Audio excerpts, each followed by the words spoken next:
Bismillahirrahmanirrahim. Assalamualaikum warahmatullahi wabarakatuh. Alhamdulillahi rabbil alamin. Allahumma fasalli wa sallim ala sayyidina wa nabiyyina wa maulana Muhammadin wa ala alihi wa sahbihi wa man tabi'ahum bi ihsanin ila yaumiddin, amma ba'du. Bapak Ibu para jamaah sekalian yang disayangi Allah dan dicintai Allah, dalam kesempatan kali ini kita akan membahas tentang hadis Nabi Muhammad SAW yang berkaitan dengan salat 5 waktu.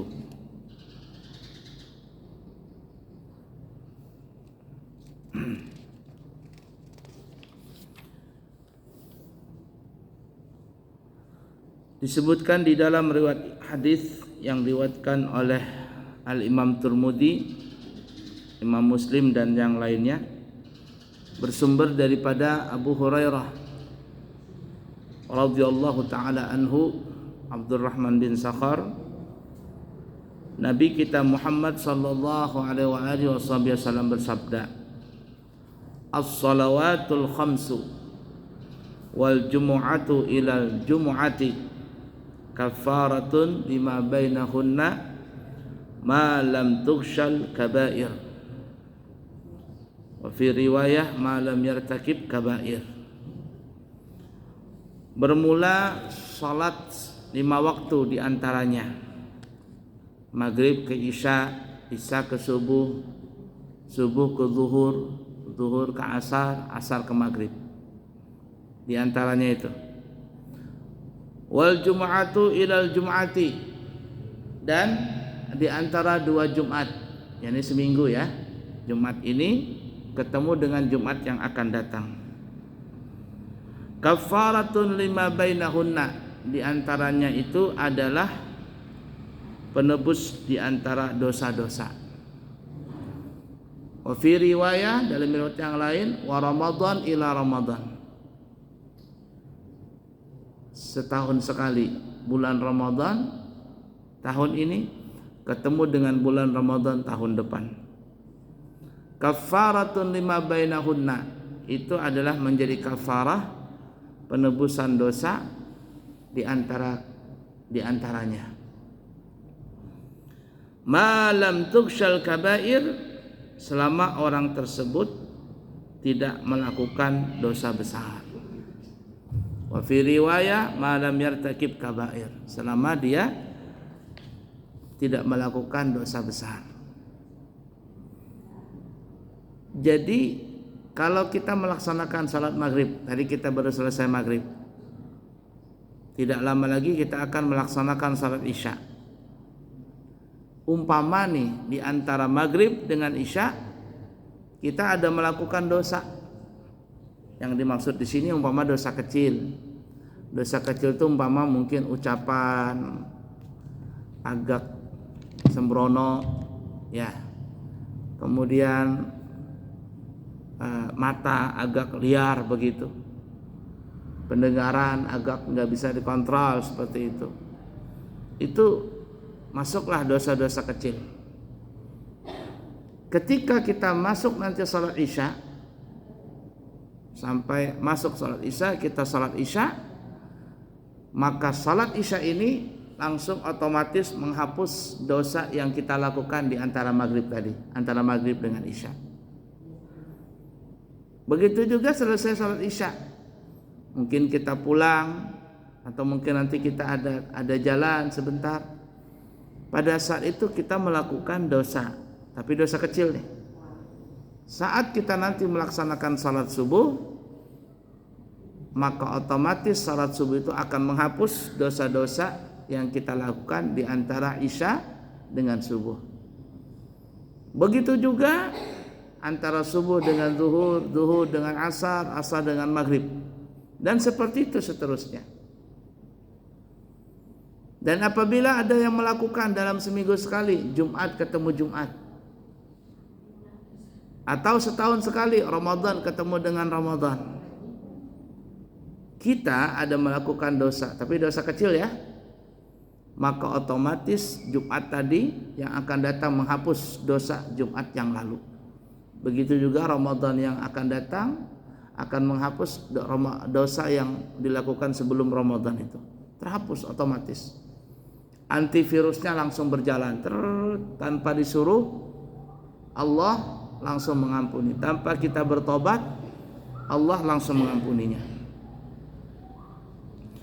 Tapi tadi syaratnya ada, malam tuksyal kabair.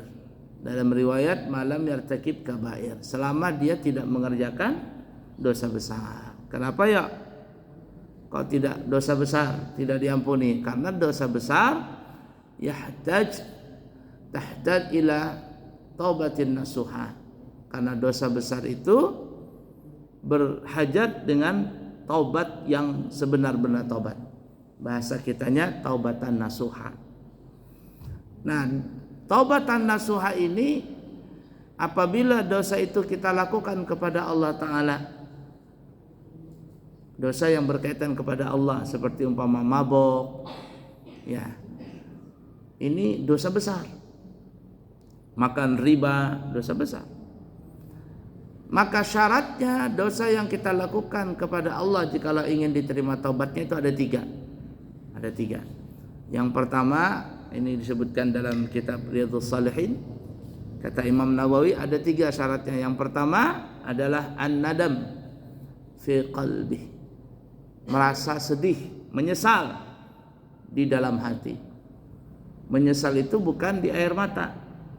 Ada orang ditangkap, nyesal kamu, nyesal pak, jerah kamu, jerah pak, sambil menangis. Tapi ternyata ini nangisnya air mata buaya kata orang. Ya, padahal buaya itu cuman perwakilan dari yang lainnya saja. Air mata buaya. Nah, yang parah buaya darat lagi. Sungguh aneh ya. Saya agak heran dulu orang Betawi itu kalau dia mau acara perkawinan, resepsi pernikahan dan sebagainya, itu pasti bawa roti buaya. Saya serem ngeliat itu. Kata saya, kok buaya serem banget itu. Saya kira itu ritual kah atau apa, ternyata adat.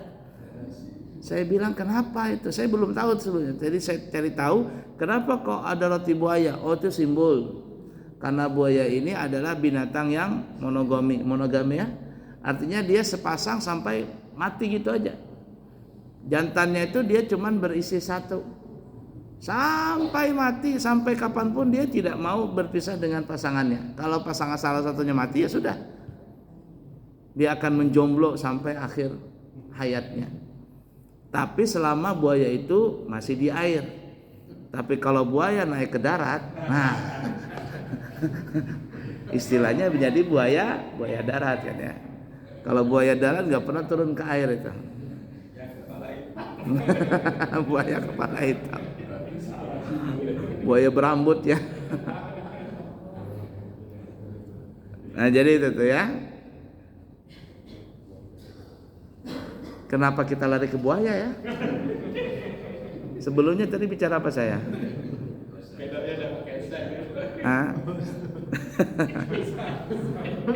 Jadi lupa ini. Dosa besar. An-nadam, menyesal. Menyesal dulu. Kata Imam Nawawi, syarat pertama an-nadam, menyesal. Yang kedua, tawaggaf, berhenti ya. Dia berhenti anil kabair, dari melaksanakan dosa besar. Kalau ada orang menyesal katanya. Tapi dia tidak berhenti, itu mah bukan tobat namanya. Jangan orang itu tobat sambal. Ih pedesnya sambal ini, tapi colek lagi. Pedesnya minum lagi, colek lagi. Nggak berhenti. Itu mah tobatnya tobat sambal namanya. Sudah tahu pedes tapi dicolek lagi, dicolek terus. Oh tidak. Kalau memang tobat sebenar tobat, berhenti. Ya. Jangan kayak orang pemabok, sambil mabok lagunya lagu Roma Irama. Ya. atau main judi sambil main judi sambil nyanyi judi, menjanjikan kemenangan, itu lain. Tidak berhenti namanya. Kalau memang betul berhenti, maka ini syarat kedua. Yang ketiga syaratnya berjanji tidak akan melakukan dosa itu kembali. Nah, jadi berjanji dalam hati tidak akan melakukan dosa itu kembali. Tapi kalau seandainya dia ada menyesal dalam hati, ada berhenti waktu itu, tapi dalam hatinya akan melakukan nanti perbuatan yang sama di akhir di lain waktu. Apa ini? Maka taubatnya tidak diterima. Ada orang masuk penjara karena kasus narkoba, umpama penjara, ditangkap polisi, menyesal, dia nangis, pakai kupiah waktu persidangan, pakai kupiah, pakai baju koko, kan gitu ya. Kalau nyebut hakim yang mulia, pokoknya sopan lah. Yang tadi penjaranya umpama 10 tahun karena kelihatan sopan, kelihatan baik, ya sudahlah jadi 7 tahun umpama penjaranya. Dalam penjara umpama nggak ada kesempatan dia narkoba, nggak ada kesempatan narkoba. Tapi dalam hatinya nanti kalau seandainya keluar, dia akan narkoba lagi. Nanti katanya. Walaupun dia berhenti 7 tahun, tapi dalam hatinya ada ingin melakukan perbuatan yang sama, maka ini tidak diterima taubatnya. Nah, lain kalau seandainya orang itu melakukan karena terpaksa, dosa tadi itu karena terpaksa. Ya, umpama selesai dari penjara, ketemu dengan teman, kemudian temannya ngajakin makan, begitu sekalinya di dalam makanan tadi ada narkobanya, narkobanya. Dia tidak sengaja ini, ditangkap polisi, kena lagi, tangkap dia, kata kamu ngerokok narkoba lagi. Enggak Pak, saya dikajak makan sama teman. Polisinya nggak percaya juga karena tangkap lagi. Apa ini? Tidak apa-apa. Kenapa? Karena dia nggak sengaja, nggak tahu melakukan dosa tadi. Nah itu kan ya. Kalau orang yang tidak sengaja nggak apa-apa. Tapi kata ulama, orang yang melakukan dosa itu yang dengan sengaja nih ya, kalau nggak sengaja itu lain masalah. Kalau dengan sengaja itu melakukan dosanya disebabkan 2 faktor. Yang pertama, orang melakukan dosa itu karena dorongan hawa nafsu. Dorongan hawa nafsu. Dia nggak bisa menahan lagi dan sebagainya dan seterusnya, melakukan dosa tadi. Maka orang yang melakukan dosa karena dorongan hawa nafsu ini, biasanya kalau dia selesai melakukan itu ada rasa menyesal dalam hati. Ada rasa menyesal. Ketika dia rasa menyesal dalam hati, pada saat itu berarti dia masih punya iman. Dan satu saat Allah akan berikan dia hidayah sehingga dia bertobat dan kembali kepada jalan yang benar. Yang kedua, ada orang melakukan dosa bukan karena dorongan hawa nafsu, tapi karena kesombongan.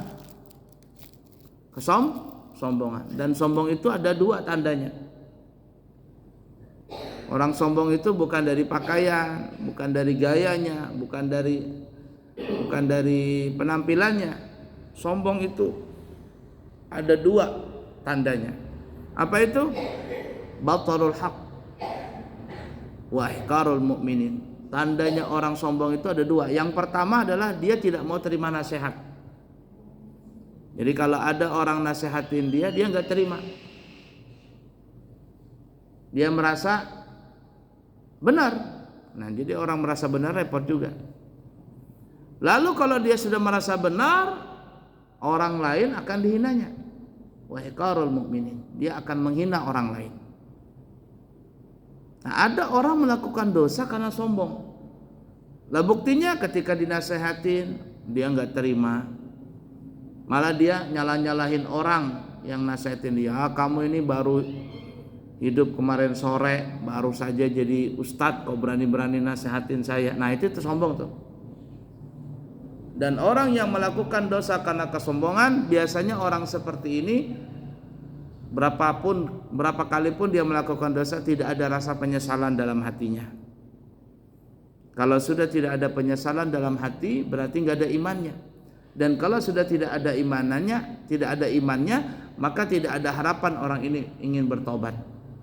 Dan orang yang melakukan kesombongan, melakukan dosa karena kesombongan, tidak pernah akan masuk ke dalam surga. La yadkhulul jannata man fi qalbihi mithqalu dzarratin minal kibir. Tidak pernah akan masuk surga kepada orang yang di dalam hatinya ada sifat sombong, walaupun sekecil zarrah. Sekecil zarrah itu ya, jar orang bahari itu sekecil atom, sangat kecil sekali. Lah kenapa seperti itu? Nah, karena kata ulama, pelajaran yang kita bisa ambil di zaman dulu adalah antara Nabi Adam dengan iblis. Nabi Adam memakan buah khuldi. Kenapa? Karena Siti Hawa juga makan, lalu Nabi Adam memakan buah khuldi tadi, larangan tadi. Tapi Nabi Adam melakukan dosa tadi, melakukan kesalahan tadi bukan karena sombong, tapi karena dorongan dari hawa nafsu. Siti Hawa memakan, akhirnya Nabi Adam juga ikut makan. Dikeluarkanlah Nabi Adam dari surga. Siti Hawa juga dikeluarkan. Ada yang mengatakan Nabi Adam diturunkan di India. Saya punya teman dulu di Hadramaut, dia orang Pakistan. Saya tanya, apakah benar Nabi Adam itu diturunkan di India? Katanya benar. Dalam kitab cerita-cerita Israel kan begitu tuh, diturunkan di India. Tapi sekarang bukan daerah India itu, masuk daerah Pakistan. Karena India kan besar zaman dulu. Kayak kita Indonesia, Singapura tuh bahari kan, Brunei, Sarawak, Malaysia itu masuk dulu daerah Indonesia. Tapi di zaman Gajah Mada dan sebagainya lalu pecah dan seterusnya. Nah, sedangkan Siti Hawa diturunkan di Jeddah. Makanya Jeddah itu disebut nenek, Jeddah. Bahkan ada yang mengatakan sampai sekarang kuburan Siti Hawa itu ada di Jeddah sana.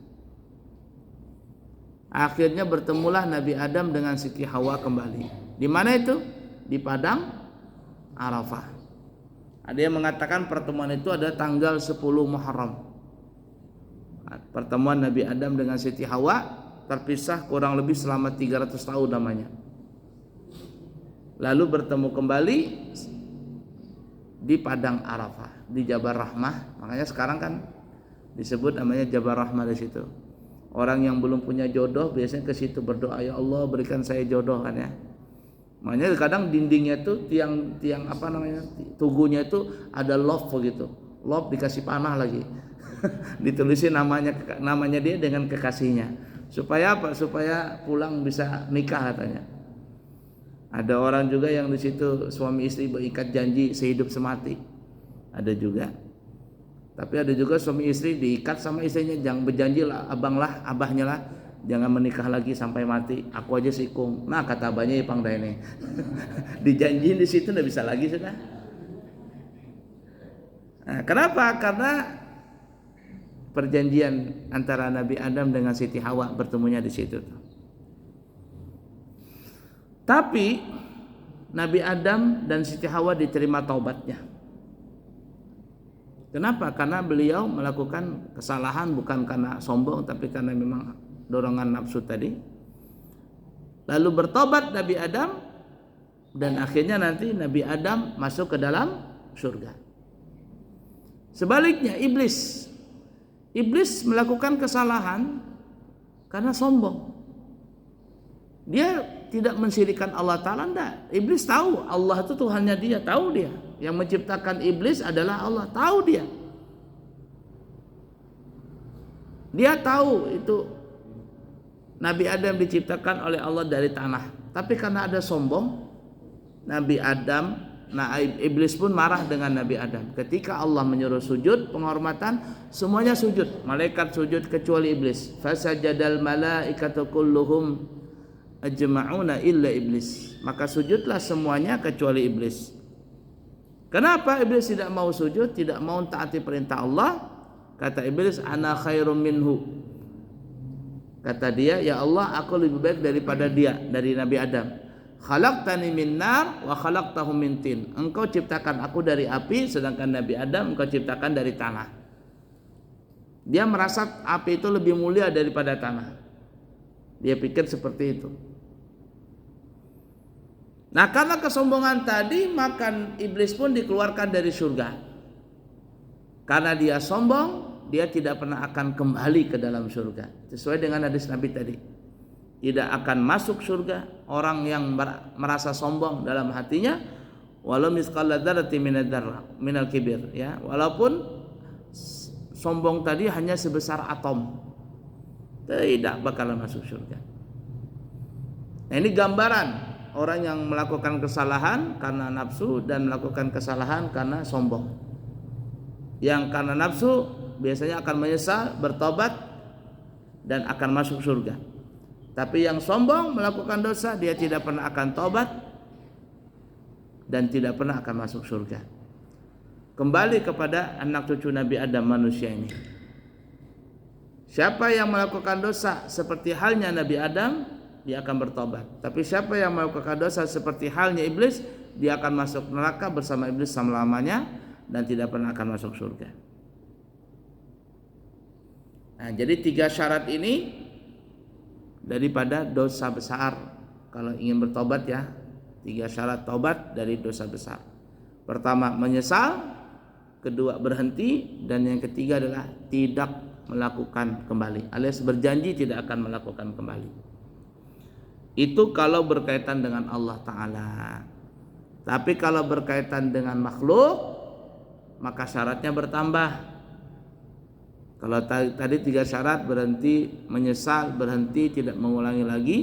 Kalau sama manusia ditambah syarat yang keempat. Apa itu? Minta halal, minta ridha kepada orang yang disakitinya, yang dizaliminya. Jadi minta halal. Kalau ada berkaitan dengan masalah kehormatan, mungkin dia memfitnah dan sebagainya, datang minta maaf.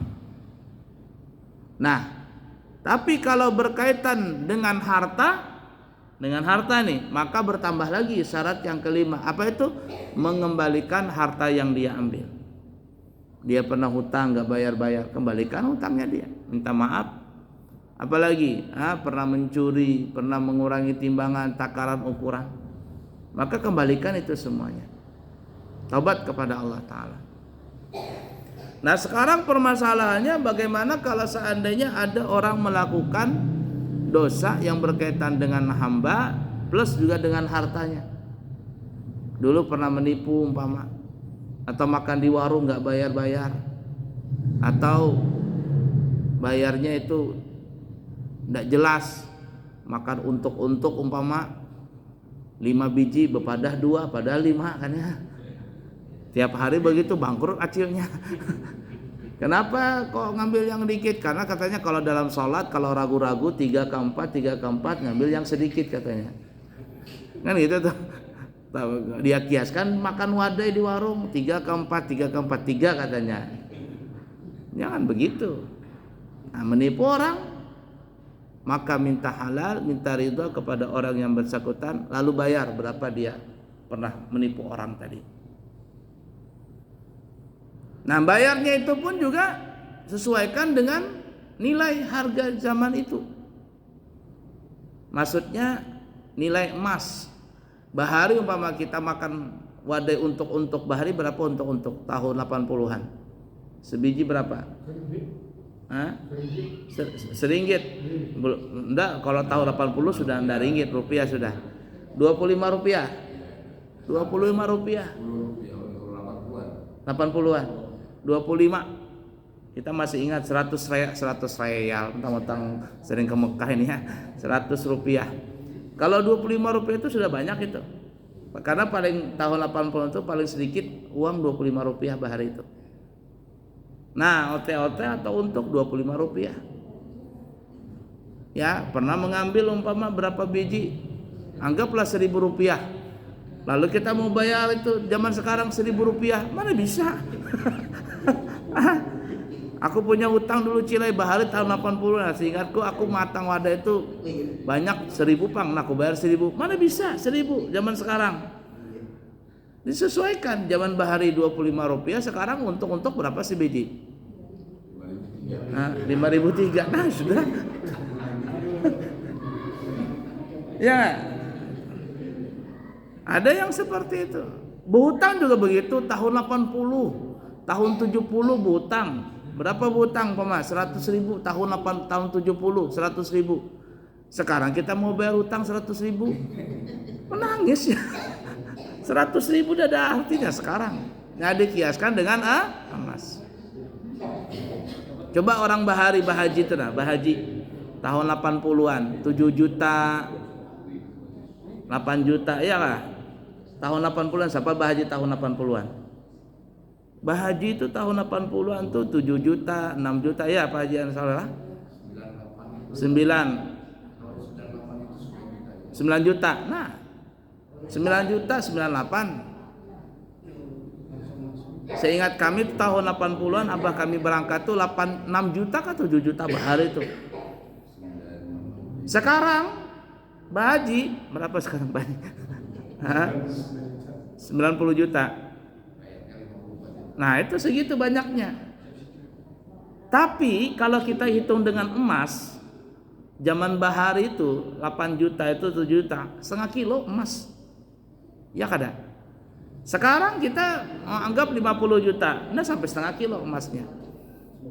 Memang nilainya lebih tinggi sekarang kalau dihitung dengan nilai uang rupiah. Tapi kalau dengan emas mahal Bahari. 7 juta itu 8 juta atau 9 juta setengah kilo. Itu apa namanya itu emas. Jadi zaman Bahari sebenarnya lebih mahal haji itu daripada zaman sekarang. Makanya orang zaman sekarang banyak bahaji.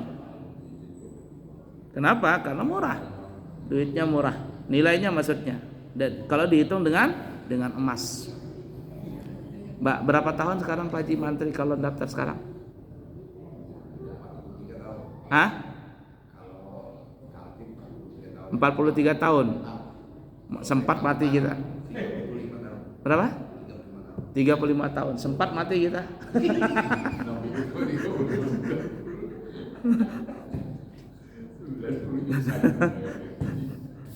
La ilaha illallah. Nah, jadi seperti itu. Nah, ada yang bertanya bagaimana kalau seandainya kita lupa sudah siapa-siapa aja orang yang kita pernah tipu. Nggak tahu lagi orangnya. Lalu gimana caranya? Kalau ada ahli warisnya, kita datang ke ahli warisnya. Kita serahkan uang tadi, minta maaf lawan ahli warisnya. Kalau kada tahu juga ahli warisnya, mungkin Bahari waktu kuliah kah atau apakah begituannya, masih zaman-zaman jahiliyah Bahari. Gimana sudah? Ya sudah, minta ampun lawan Allah Ta'ala. Lalu hitung kira-kira berapa duit kita timbang dengan uang kita zaman sekarang nih. Kita tipu Bahari. Umpama Bahari kita nipu orang 100.000, jangan 100.000 kita bayar sekarang. Anggaplah berapa kali lipatnya tuh. Anggaplah umpama 1,5 juta kah. Nah 1,5 juta ini kemana kita bawa? Kita bawa ke tempat amal jariah. Ada orang bangun masjid, kita nukarkan semen, nukarkan pasir, apa begitu. Niatkan untuk siapa? Niatkan untuk orang yang pernah kita zalimi. Ya Allah, saya taubat ya Allah. Siapa tahu Bahari, bukan siapa tahu lagi, memang banyak Bahari dosa nih ya, menipu orang dan sebagainya. Nah, ulun kembalikan lewat pian ya Allah. Pakai amal jariah ini, sampaikan pahala orang ini, pahala ini sebagai amal jariah kepada orang-orang yang pernah aku zalimi. Nah, jadi bagus seperti itu Bapak Ibu. Kita mungkin Bahari lah zaman-zaman jahiliyah. Masukin kontak infak itu nah. Niatkan untuk orang yang pernah kita bikin dosa Bahari. Nanti di akhirat, kalau kita nanti di akhirat bertemu dengan orang tersebut, didamaikan oleh Allah Ta'ala. Orang yang kita zalimi datang, ya Allah ini pernah nipu aku bahari ya Allah. Bujur kak, bujur ya Allah. Tapi ulun sudah nyerahkan lawan pian. Karena kalau nyerahkan lawan orangnya sudah nggak tahu di mana orangnya. Ahli warisnya sudah kada tahu. Nah lewat pian aja ya Allah. Nggak apa-apa bebannya kita bersedekah tuh. Sedekah ke masjid kah kemana begitu. Amal jariah. Jadi bagus amal jariah itu. Dan kita punya pahala nggak hilang. Kita dapat pahala dan pahala ini juga ditransfer kepada orang yang meninggal orang yang pernah kita zalimi. Kalau pahalanya uang kita 1 juta habis pahalanya, enggak, kita dapat juga pahala dan orang yang kita niatkan untuk orang yang pernah kita zalimi dapat juga pahalanya. Nah, jadi berpikir-pikir kita kalau bahari banyak dosa itu. Dibayari begitu, tunggal dikitan. Supaya apa? Ya tadi, supaya nanti di akhirat insya Allah tuh ya dengan cara begitu jar guru-guru kita, jar ulama, di akhirat nanti kita tidak lagi bersangkutan dengan orang yang pernah kita zalimi. Nah, itu tuh ya, kita kembali ke hadis awal. Maka beruntunglah kita sebagai umat Nabi Muhammad sallallahu alaihi wasallam dengan berkat Nabi Muhammad itu semuanya. Otomatis kita salat fardu, dosa yang sebelum salat tadi ada kita lakukan terhapus. Pas kita salat Jumat, sebelum Jumat kita ada melakukan, selama seminggu ada melakukan dosa, terhapus. Begitu juga dengan datangnya bulan Ramadan. Beruntung kita sebagai umat Nabi Muhammad. Tapi apa ya? Dosa kecil. Namun kalau dosa besar, Allah tidak mengampuninya kecuali apa ya? Dengan taubatan yang betul-betul taubatan nasuha.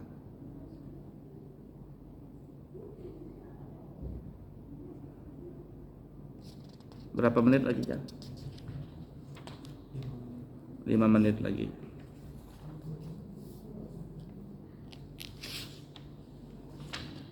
Ayo cukup dulu ya. Insyaallah nanti kita sambung lagi di kesempatan yang akan datang.